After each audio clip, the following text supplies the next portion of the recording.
espero que vocês estejam bem. Continuando nossas resoluções da UFPR 2022, estamos no penúltimo exercício de física dessa prova. E batendo o olho nessa questão, a gente percebe que a gente tem um gráfico de pressão em quilopascal por volume em metros cúbicos. E pressão por volume é uma coisa que automaticamente faz a gente pensar em termodinâmica. Muito provavelmente ele está falando de um gás. E aí depois eu descrevo o gráfico para vocês.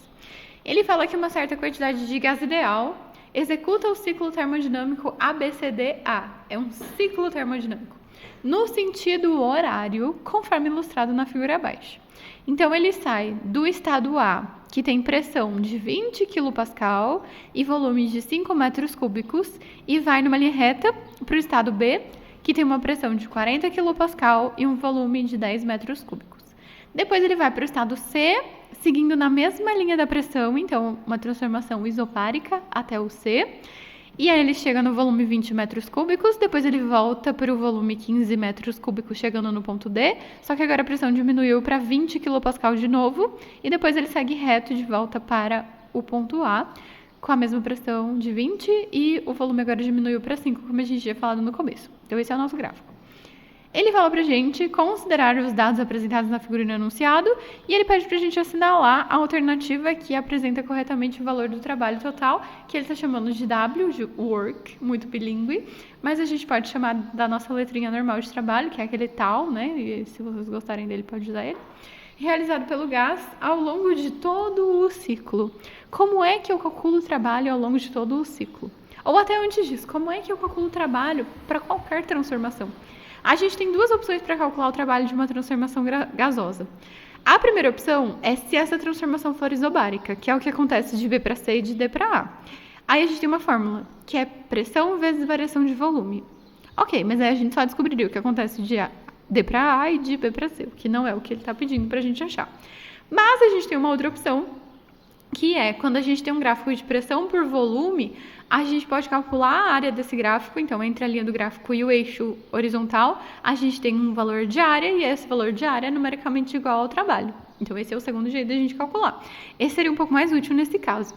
Mas, ainda assim, é para uma transformação e não para um ciclo. Então, como a gente está falando nesse caso de um ciclo, a gente vai ter que pensar no processo todo. E se a gente está pensando no processo todo, o que vai acontecer? De A para B, a gente teria um trapézio de área ali embaixo.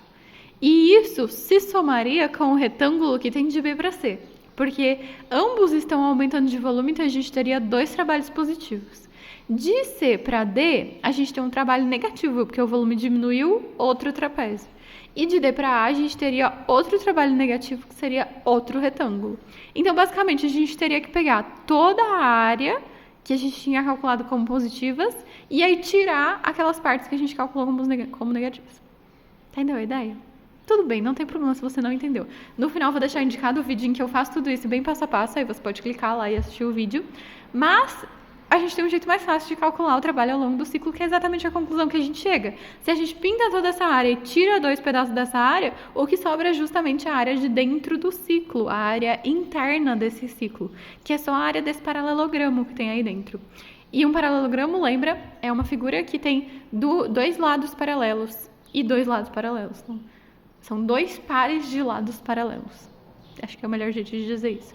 E como é que a gente calcula a área de um paralelogramo, gente? É base vezes a altura, assim como do retângulo. Então, a base é do 5 até o 15, que vale 10. E a altura do 20 até o 40, que vale 20. Mas tomem cuidado, porque esse 20 não é apenas um 20. Ele é 20 kPa. Então, ele é 20 mil, ele corresponde a 20 mil, apesar de não estar escrito diretamente, está ali em cima da unidade de medida e a gente quer as coisas do termo internacional. Porque daí a gente chega na resposta em joule e depois a gente pensa no que fazer. Então, 20 mil, 20 vezes 10 a 3. Então, nossa área interna vai ser 10 vezes 20 dá 200 vezes 10 a 3.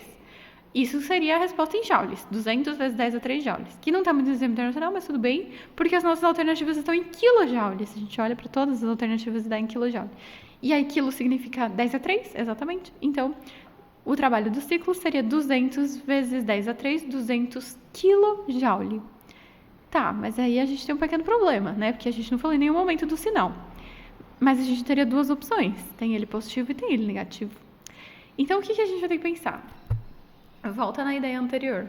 Lembra que eu tinha falado pra vocês que era a gente somar as partes positivas depois tirar as negativas?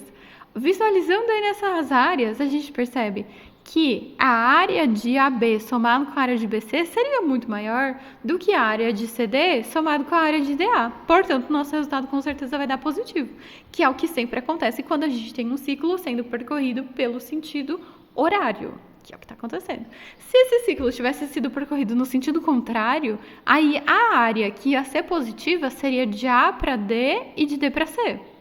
Só que aí ela seria menor ainda do que de C para B e de B para A. Então a área negativa seria maior do que a área positiva. Daí o resultado daria negativo, que é o que acontece quando o ciclo é percorrido no sentido anti-horário. Portanto, sendo o sentido horário, o positivo é maior, a gente já pode até decorar, se você quiser decorar que o trabalho do ciclo é a área interna, aí você decora também o sinal, né? Então, se essa área interna, se esse ciclo é percorrido no sentido horário, aí esse valor vai ser positivo no final, se for sentido anti-horário, vai ser negativo no final. E é isso aí. Então, a nossa resposta é 200 kJ positivos, que é exatamente o que diz a alternativa D. E é isso. Espero que vocês tenham gostado. Lembrem de clicar no vídeo ali no final para vocês assistirem, caso vocês tenham ficado curiosos para ver essa coisa das áreas acontecendo aí em tempo real. E se vocês gostaram, deixem um joinha, se inscrevam no canal e a gente já volta com o último exercício de física da UFPR 2022. Tchau, tchau. Se cuidem.